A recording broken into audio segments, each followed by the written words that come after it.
আসসালামু আলাইকুম। Hello everyone, সবাই কেমন আছো? দেখো, এই ডলটা আমার ছোটো বোনের ছিল, তাও প্রায় 16-17 বছর হয়ে গিয়েছে। বেবি এখন খেলা করছে, কি সুন্দর তাই না? আসলেই ছোটোবেলার স্মৃতিগুলি রেখে দিলে কত ভালো লাগে।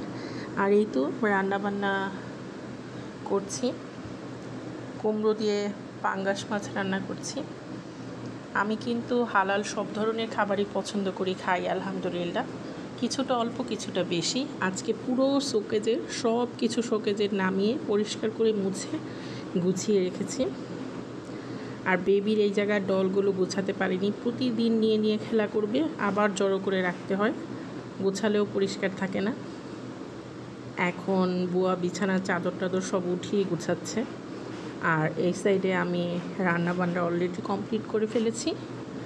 আর এখন আমার শুকনা কাপড়গুলো সব এনে রেখে দিয়ে গেছে বুয়া, এগুলো সব গুছিয়ে রাখতে হবে বাজ করে।